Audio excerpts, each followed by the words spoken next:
இந்த நடிகர்கள் பாதி பேர் கொஞ்சம் மூளை இருக்கு, அது ஒத்துப்பேன். மிச்சம் பாதி பேர் இருக்கான்னு கேட்டீங்கன்னா சத்தியமா டைரக்டர் என்ன சொல்றாங்களோ அதை பத்தி கேட்டு நடக்கக்கூடிய ஆள் தான் பெரும்பாலான நடிகர்கள். ஏன்னா உண்மையிலே அவங்க எல்லாருக்கும் சூடு சொரணை எல்லாருக்கும் இருந்ததுன்னா, இப்போ நாட்டில் தமிழ்நாட்டில் எவ்வளோ பிரச்சனைகள் வருது. இதே அதிமுக ஆட்சினா மொத்தமாக எல்லாரும் வாய் திறப்பானுங்க.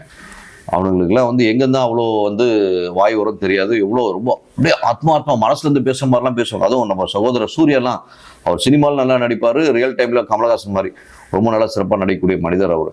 ஸோ அப்படி ஒரு பேட்டி கொடுப்பார். இது நடக்குது. கடந்த 4.5 வருஷமா தமிழ்நாடு சீரழிஞ்சிட்டு இருக்கு ஒவ்வொரு இடத்துலையும். இதை பற்றி கேட்க ஒருத்தருக்கும் துப்பு இல்லை. இதில் வேற இந்த விஷயத்தை வந்துடுறாங்க. எதுக்கு? இந்த ஜனநாயகம் விஷயம் திட்டமிட்ட செயல் சொல்லிட்டு. அதுவும் கருணாஸ் அந்த கூத்தூர்ல என்னென்ன வேலை பண்ணாருன்றது உலகமே தெரியும். கருணாஸ் சார் போய் இப்போ எப்போதும் டிவிக்கு விஜய்க்கு ஆதரவாக பேசுகிற மாதிரிலாம் ஸ்டேட்மெண்ட்லாம் விடுறது ஒருவேளை தன்னோட கட்சி அங்கத்தில் டைவெர்ட் பண்ணுறதுக்கோ இல்லை கட்டிங் போடுறதுக்காக பிளான் பண்ணுறாரா தெரியல உள்ளபடியே கருணாஸ் அவர்கள். இதெல்லாம் ஒரு பக்கம் இருக்கையில் நம்ம ஜனநாயகம் பொறுத்த வரைக்கும் இந்த ஒரு பர்டிகுலர் படத்துக்கு ஏன் இவ்வளோ பெரிய இது அப்படின்னு பார்த்தா, கண்டிப்பாக படம் super duper hit. Vijay as a person ஆக்டராக அந்த படம் கண்டிப்பாக சூப்பர் ஹிட் ஆகுன்றது எல்லாரும் ப்ரிடிக்ட் பண்ணது தான். ஏன்னா கடைசி படம் வேற பதிவு பண்ணியிருக்காரு. கண்டிப்பாக அது கடைசி படமாக இருக்க வாய்ப்பே கிடையாது என்று நான் முதலே பதிவு பண்ணியிருக்கேன்.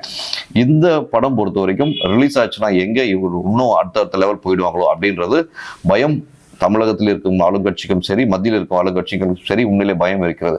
ஆனாலும் அந்த பயத்தின் வெளிப்பாடாக இவங்க இந்த மாதிரிலாம் பண்றாங்களா அப்படின்னு பார்க்கும்போது சத்தியமா கிடையாது.